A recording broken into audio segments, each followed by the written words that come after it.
Hey, what's going on everybody? Servo here. Welcome back to the channel. Today we're going to take a look at one of the rarest companions in the game. The Cheshire Cat is actually in the valley for some players and some other topics I can't wait to go over with all of you guys. If you wouldn't mind hitting that like button and subscribe to the channel, I'd really appreciate it. And our first post is going to be a mild spoiler, so just a warning. We're just going to be showing off the Cheshire Cat in the valley as well as their home. But we have already seen these in the trailer as well. Let's jump right into it. Alright, we got this post by Optimal Worldliness 3 that said, anyone have the Cheshire Cat early? What is going on? Am I the luckiest person in the world? And then they have a couple screenshots from in their game that, yep, that's definitely the Cheshire Cat. So I guess that's what the tree looks like in the valley. Like I said, we saw this in the trailer, but it's nice to see it in something other than the trailer. It looks like the house is about the size, maybe the size of the Dreamlight tree. I really like it. I wonder if it's going to blend with like all of the different types of grass. Like say you put this tree over in the Forgotten Lands. I hope this turns into that like purplish grass. One thing I don't like is I see you put it on the path and it still shows a mound of grass. So putting path around it's not gonna be the best. I mean, it is a house, so you could just plop it down, but I guess I don't know how they really would have been able to get around that or not. And then they said like whenever you were near the tree, I guess the Cheshire Cat is always going to be there, so at least you know, like, you're not gonna have to like chase him around the valley. You'll always know where he's gonna be at.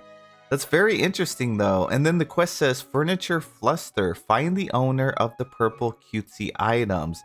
So this quest should be going live at next reset on Wednesday. And then, yeah, they have Cheshire Cat unlocked right there. And a furniture fluster. Interesting. Okay.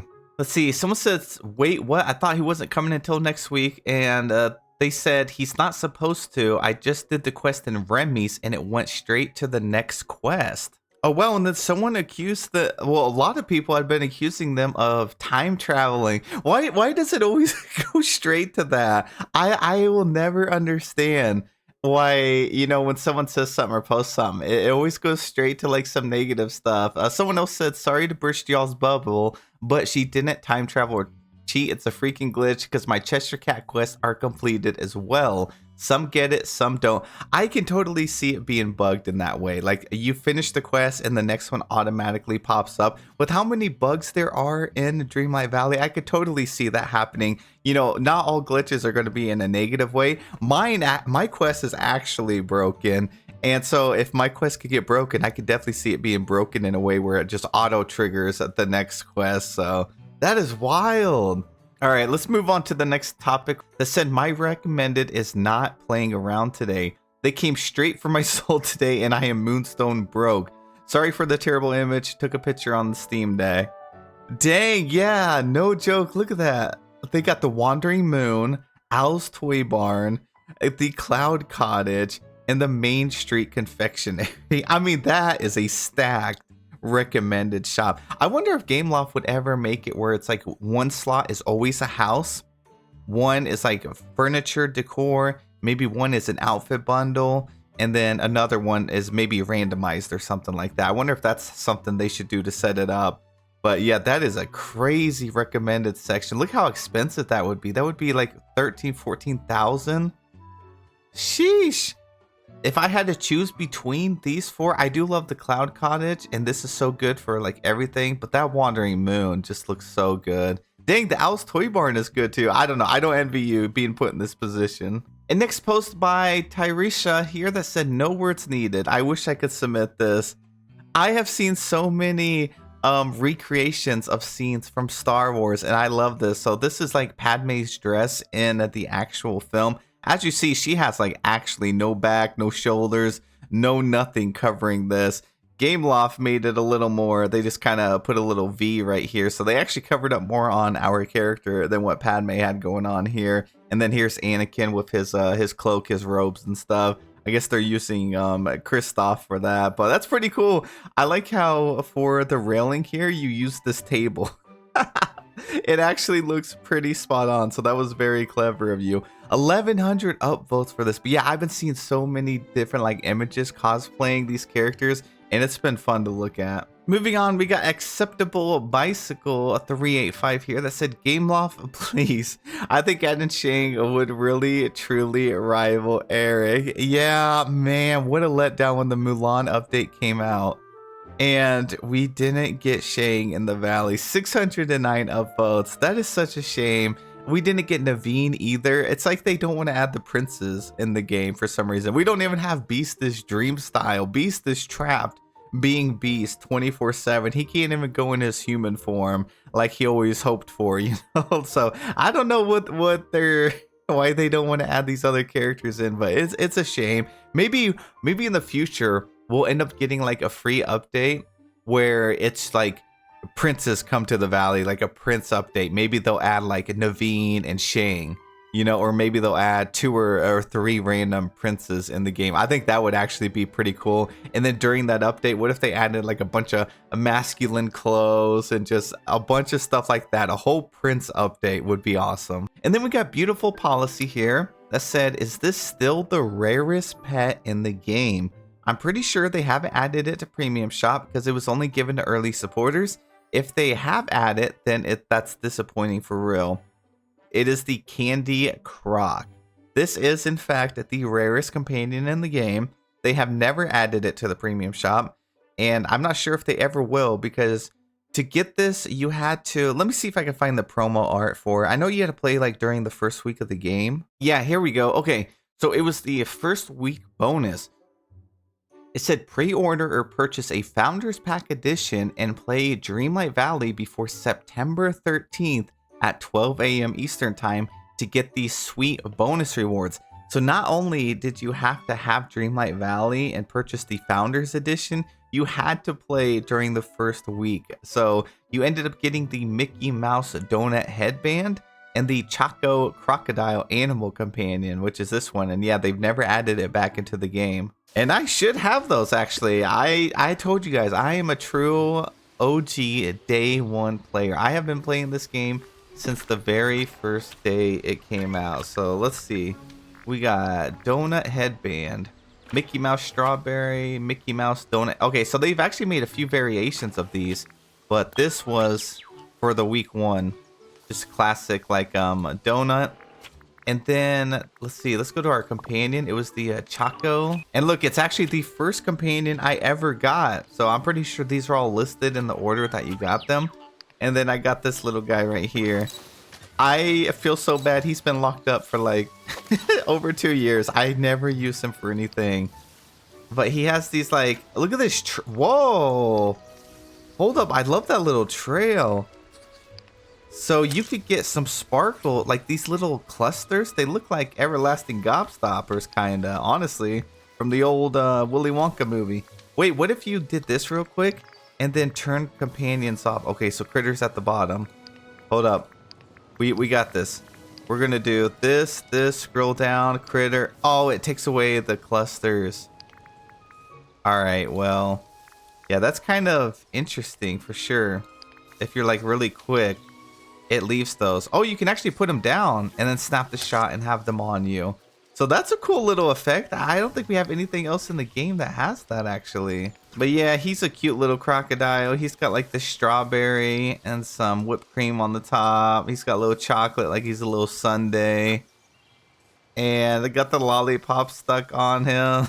He's adorable. Let's see, Ashley Akers said, sorry, not doing this one. So you're telling me to spend 15,000 Dreamlight for 20 points. Yeah, not happening. I'm happy with all the jobs I gave everyone. Someone is smoking something. Yeah, craft 3 training manuals. They're 5,000 Dreamlight each. So that's going to be 15,000 that you're losing. So obviously, we're all getting pretty low on Dreamlight, and this is definitely a painful one, especially if you're someone that doesn't really use the training manuals. Now, I will say the training manuals are very beneficial for getting any sort of like extra resources. The more of a specific trait you give out, the more resources you get back. So, for example, say you have 10 people that have the mining manual, they will get a lot of resources. Say you have 15 that have the mining trait, you will get even more. So sometimes I swap mine out between like time benders snippet catchers and things like that. So I actually don't mind this because it kind of pushes me to actually go craft some of these training manuals. And I want to turn all of my villagers into the ones with the mining trait. That way I can get tons and tons of gems and then sell them. So I want to test that out. But yeah, a lot of people are not like, you know, they don't want to be forced into crafting this stuff. And I can definitely see that. Now we are getting the uncrafting station. So I'm hoping we get to deconstruct our training manuals back down. But I seriously doubt it. Just the way a lot of these things get implemented, it's usually not in the way we want it to be fully. So I'm hoping the manuals will be able to be deconstructed. If that is, then that's going to be a game changer. You can craft these and then break them down and get your resources back. And speaking of that, they actually uploaded a new image today. And look at this, they're showing off that you can deconstruct the swimming pool, which was from the last star path that a lot of people were not happy with creating, myself included, because I did not want to lose 600 stone. So I thought it was funny they put that in this new cover art image.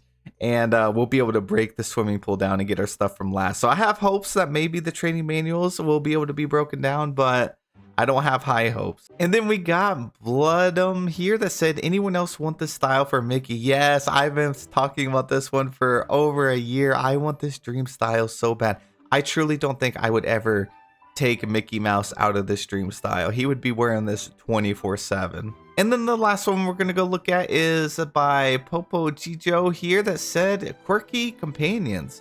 DreamSnaps 50% don't even have a companion in them. Or am I just getting a weird set to vote on? It makes voting easy though.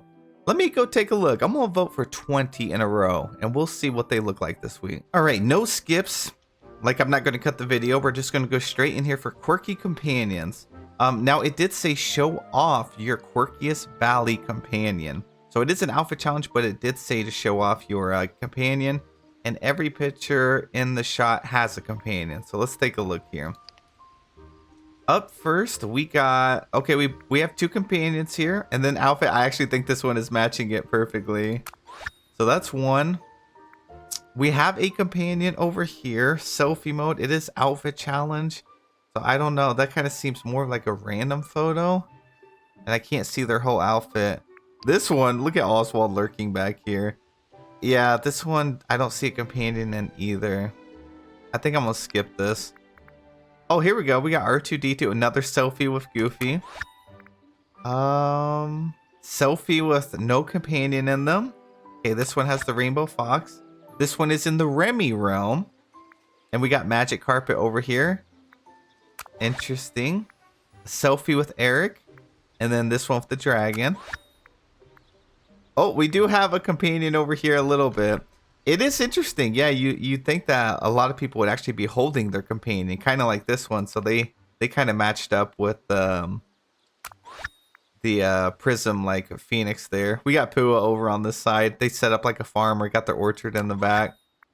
So I guess I can see what you're saying. It is about 50-50 this week. A lot of people did not add a companion, and a lot of them didn't really do a dream snap, but that's I mean, that's just one of those, like, then you can vote for what you want. And if anything, your chances, if you did follow the tags and you followed the challenge, by a lot of people not doing that, you might have increased your chances of ranking higher. So that's the thing about dream snaps. It's always about like the effort you put in. You know, for the most part, there are robberies, but the more effort you put in, chances are you're going to rank higher. If you take a random picture that doesn't fit the theme, you're probably not going to rank as high. So we got this one with Pua here.